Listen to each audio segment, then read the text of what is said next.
God, Dean. Oh, what's it? Jig and Johnson? Jig and Johnson, we appreciate you. He's pulling drag. Tighten the drag a little bit. Yes, sir.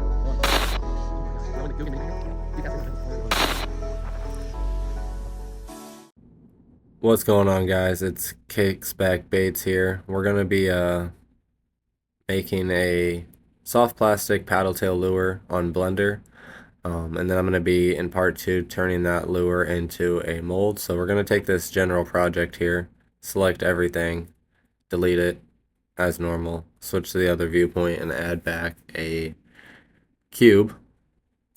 From there, we're gonna scale it on the y-axis to make it more of a rectangle. Come on over to the modifiers tab and add a subdivision modifier. Change the viewpoint there to 6 and turn on cage, which will allow you to select individual vertices on the mesh itself rather than this crappy box. So yeah, always turn on cage after adding a subdivision modifier. And from here, I believe I'm going to be adding a reference image. Sorry, the initial audio cut out, so I'm doing a voiceover here. But yes, I'm going to be adding a reference image of a shad that I'm going with. So as you can see, I take the shad, I move it forward a bit. Alright, and after a few minutes of not being able to find how to turn the opacity on, go ahead and click the image tab, select the opacity and turn it down. I usually shoot for anywhere between like 0.2 to 0.5. In this case, I think I go with like 0.25, somewhere around there. And then yeah, from here, we're going to be starting to actually shape our mesh to look like said minnow. So in this case, I'm going to be turning on wire cage. What wire cage does is allow you to select faces through the object, so you're not only modifying just the one side. But what we're going to want to do is add what's called a loop cut to these to this mesh. I'm just kind of showing here. You select different vertices. You have a vertice, edges, or faces that you can select up here at the top, and you just select those different vertices or edges or faces, and you just move or scale or rotate to get the desired look that you're going for. So we'll add a loop cut. This loop cut is going to add more areas for you to pull from. It's also going to shape your model a little bit as well. Scroll the mouse wheel until you get to however many you want. Go ahead and click to select and click again to confirm the desired area. I would add a loop cut down the center here as well. It gives it more of a square face. Kind of the design that most lures kind of have. And yeah, so from here we're going to start shaping the model. Turn back on our reference image, and we're just going to start selecting different vertices and different I don't know, edges, faces, whatever we got to do to get it to fit around the shape of what's in your head or your reference image or whatever you're going for. So give you guys a quick little sped up version of me going through some of this, and then I'll skip to once it's finished here.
Alright, now that I got the general idea for the shape I'm going for, I got the width scaled down a bit.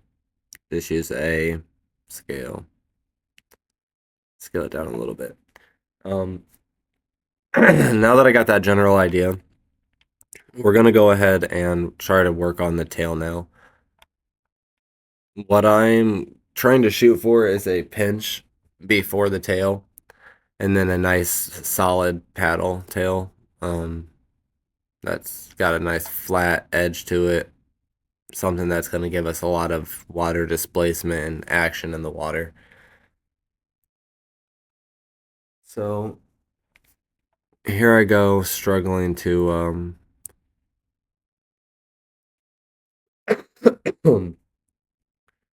find how to change the units here to Imperial. You got to go to this scene tab. It's gonna take me a few minutes to remember this, so let me check in with you guys once I get back to it. Now that I found it, we're gonna go ahead and change the units to Imperial. I don't know why I selected metric again. And then you can change your length to inches. And now you can see my lure is 100 and some inches long. It does not need to be that long. I'm really just shooting for like a 4-inch paddle tail, so we're gonna go ahead and scale that down. And just to keep things uniform, I'm just gonna use the scaling tool. Again, I'm not a professional at Blender, barely even know much, but I know enough to do what I am wanting to get out of Blender, so that's about all I've learned. So we're gonna go ahead and scale this down until I get to about I don't know, I can't remember, maybe 3.8 inch.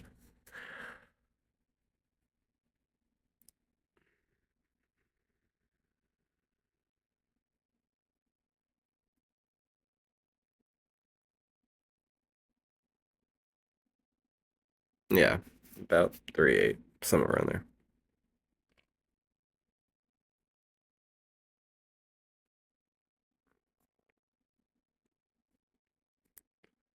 All right, and from here, we're gonna try to get that pinch to the tail that I was saying.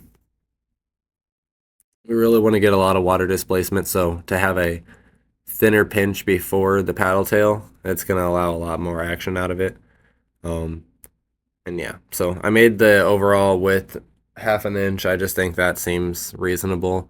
We're gonna go ahead and turn back on wireframe and select all of these edges here. And then we're going to scale those in and try to give us a nice pinch. I do also want to scale those edges in on the Y or X axis to give it, like I said, more of a pinch there. I think it's just going to give it overall a better shape. And honestly, I'm not sure if this is exactly what I'm shooting for. I'm freeballing this really. But yeah, we're going to just kind of mess with this tail section, try to give it the pinch that we're looking for. I have to rescale my reference image now since I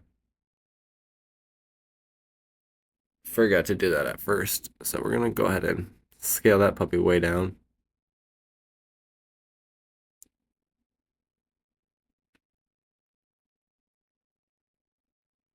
Just a general idea. Doesn't have to be exactly.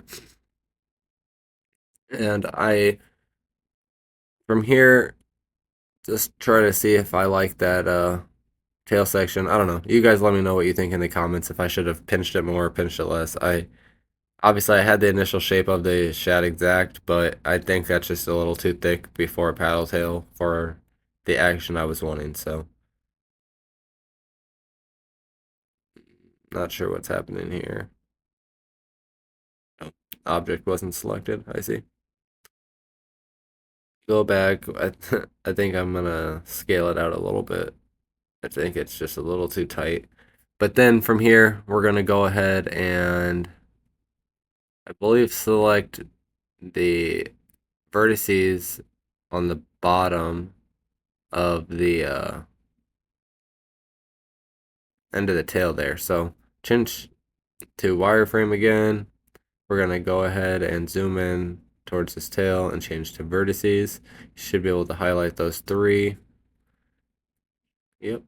And then from there, we're just going to move on the z-axis those 3 vertices straight down. You don't want to go too far. Obviously, it depends on what you're going for, but in this case, I just wanted to go slightly below the belly of the shad. I want it to kind of be short and stubby. Even though it's a 4-inch lure, I still want it to be thick and stubby with a nice size paddle. I think that looks good. I don't know. I still think it might need a little more pinch, but it's not the worst.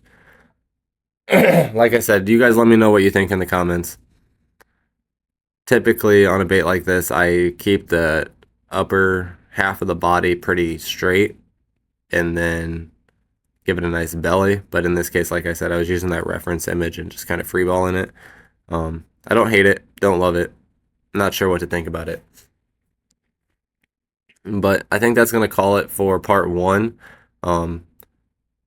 And part 2, we will be taking this model and building a mold for it here on Blender as well. And then we'll take, in part 3, hopefully take that mold, put it into our cutting software for our 3D printer, and go ahead and get that printed, inject it, see how it all turns out. So again, thanks for watching part 1. Hope you guys liked. Like I said, this is not a professional tutorial. This is just how I do things for making soft plastic models and molds on Blender. So like I said, hopefully you guys liked it. Thanks for watching. Like, comment, subscribe, and appreciate you guys for 1K subs. We're going to be doing a giveaway on a lot of soft plastics this winter. Ice fishing and bass soft plastics is our main thing. So again, thank you for 1,000 subs. Appreciate all the support, and peace out.